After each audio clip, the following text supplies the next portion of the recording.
I'm Abe Hamadeh, and you're watching The Rebound with Coach Matt Doherty. Welcome to The Rebound with Coach Matt Doherty.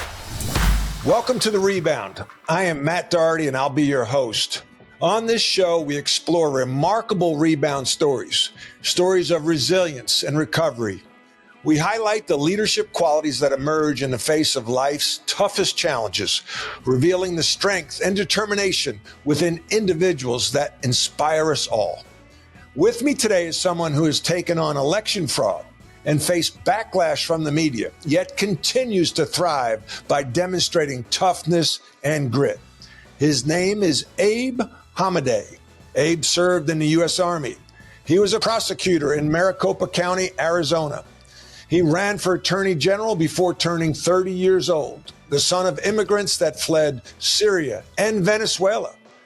Abe is running to represent Arizona's 8th congressional district where he grew up.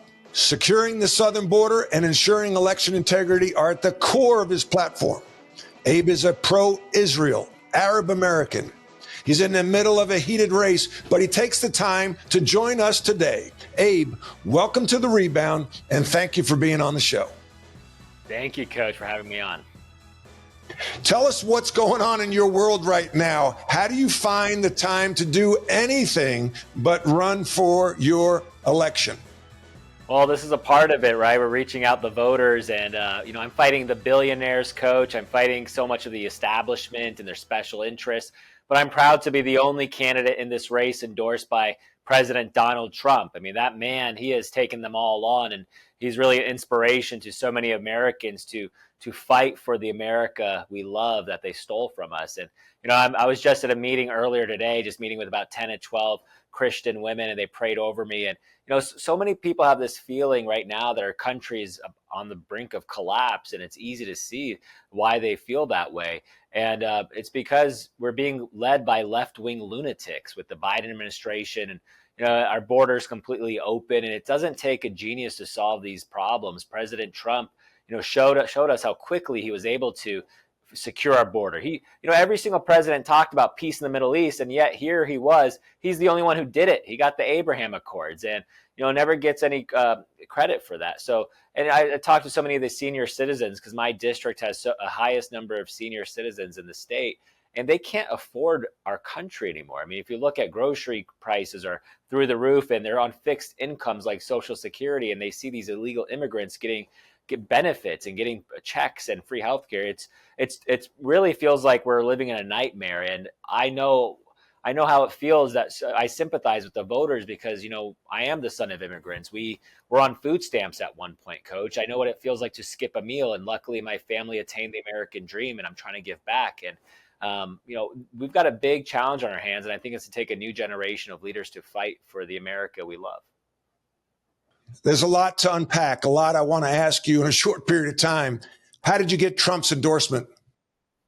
Well, he endorsed me in the attorney general race that I fought in the last election, which we had it, it was decided by 280 votes out of 2.5 million.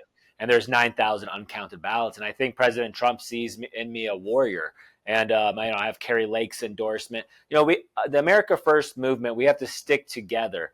We have to be united behind President Trump and his policies. So I was actually on the steps of Washington, D.C. when I got a call from the president, and I was on my way to another meeting, and he called me and said he was going to endorse me for this race for Congress. Wow. He needs backup in there, and it was really just beautiful. It's like a scene out of a movie, and I can't wait to go in there with President Trump, with Kari Lake in the Senate. We're going to fight for honest elections. We're going to fight for election integrity because we know what these people are doing.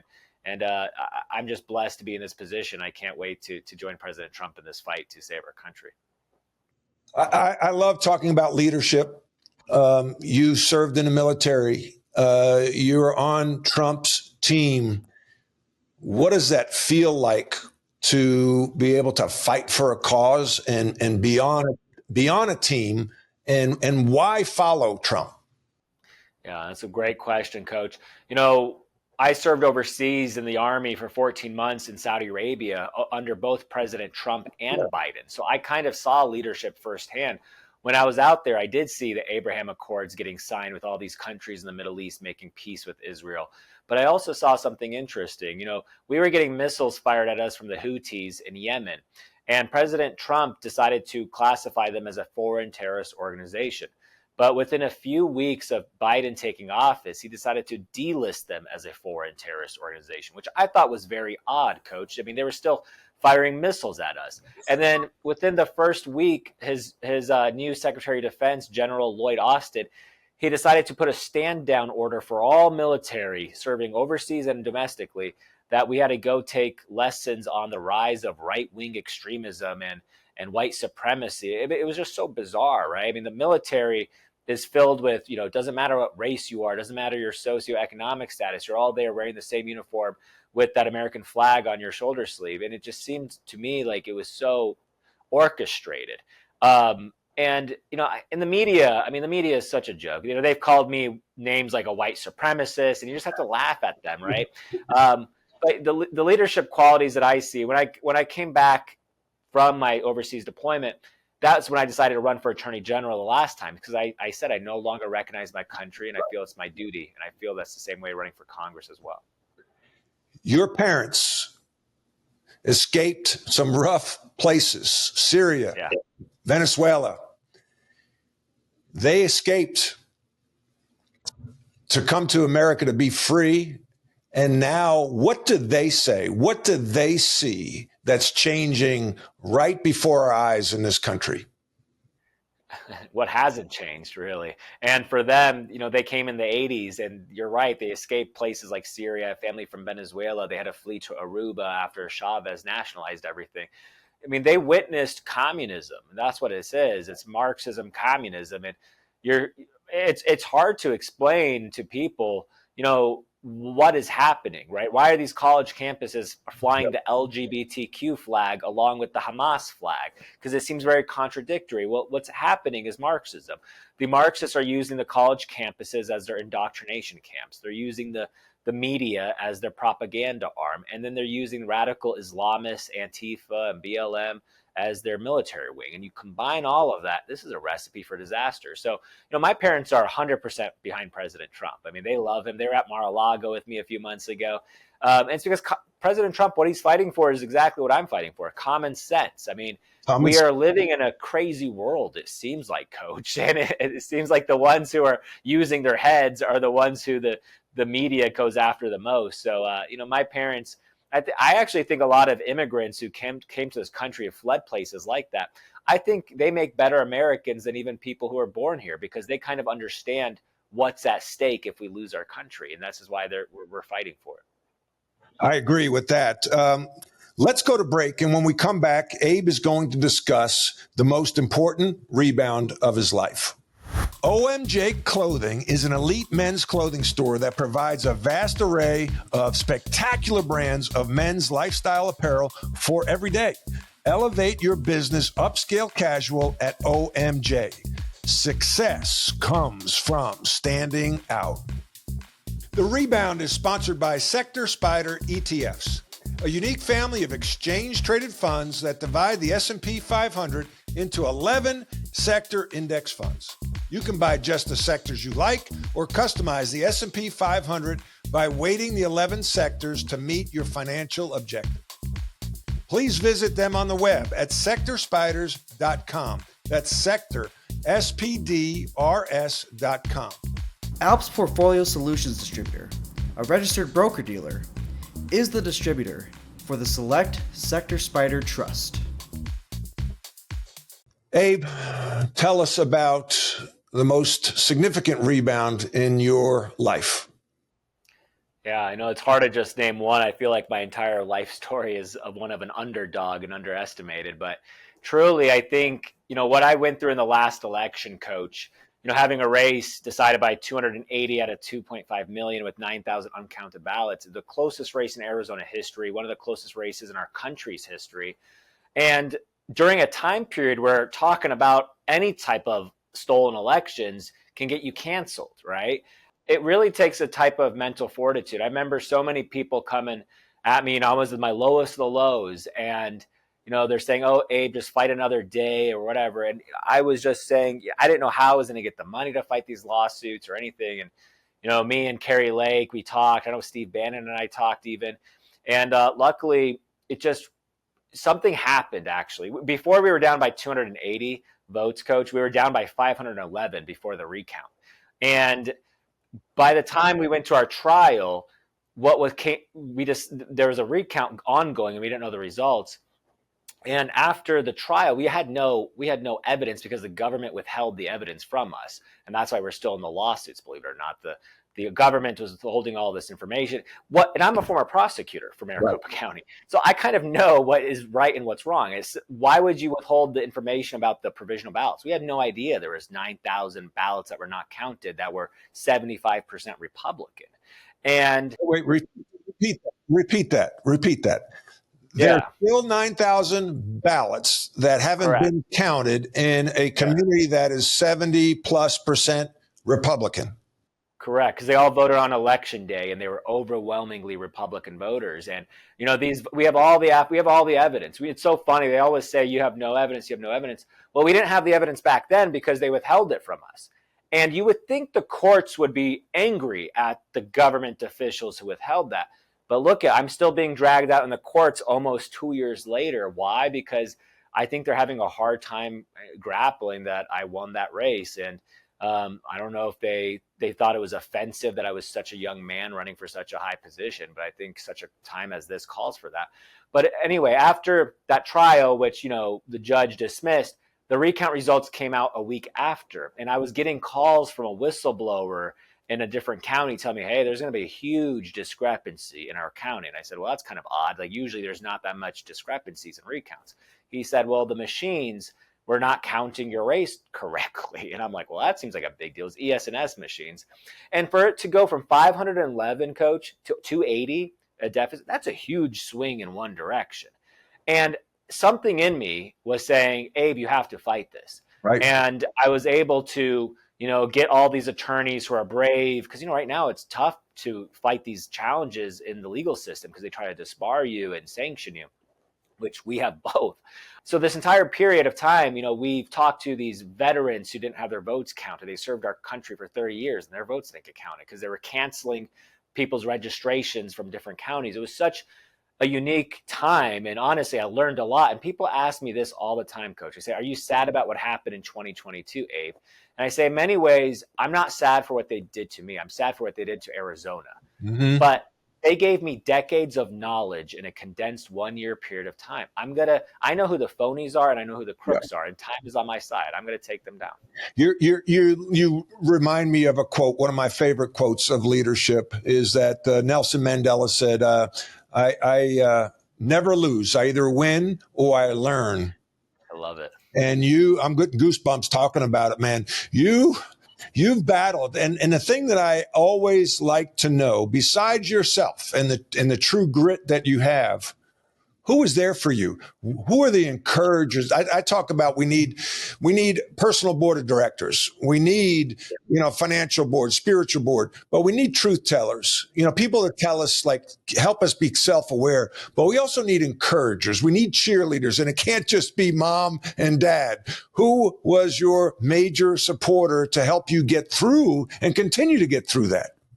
Yeah, you're so right about that, Coach, because this was such a tough period of time when you have the whole system coming after you. Mm-hmm. Honestly, it was Kari Lake. And, I wasn't really particularly close with her before the election, but after the election, her and I have gotten so close. I mean, we are very good friends. I talk to her all the time, and she's one of my most trusted advisors. I know I'm one of her most trusted advisors because not many people understand what we've been through. No. And for her to rely on that, one of my opponents, he was a friend of ours running on the same ticket. Now he's running against me in this race, and he backstabbed me and Kari, like when we needed him the most. That's Blake, right? Yeah, it's Blake. He's the one who took a personal private text from you and exposed it and spun it to hurt your reputation. Tell us about that. And it's totally out of context too. I mean, he takes a screenshot of a text that I sent him, and it just shows you his character. Right now he's running TV ads claiming that he was endorsed by President Trump in small font. It says for the Senate race. I mean, it's somebody who's so desperate for a position of power. You should be very weary of. I'm not desperate to be a politician. I'm desperately worried about my country. So someone like Blake, who I thought would be there for us because, he's got connections with all this big tech money. Maybe he could have helped fund our lawsuits or whatever. No, he disappeared. And that's why Kari Lake, myself, President Trump, we're all united. And, Kari Lake was really there for me. There was others, Kash Patel, who I know is a friend of yours.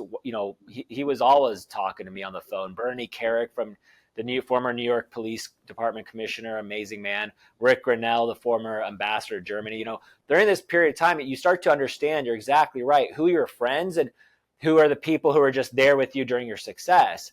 And I think it was so beneficial for me to learn at my age that, hey, there are a lot of people that just try to cling on.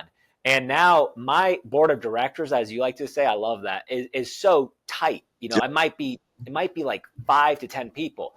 And that's loyalty. Loyalty to me is the number one quality trait in someone, because I think if you don't have loyalty, you're going to not have really good character traits in anything else.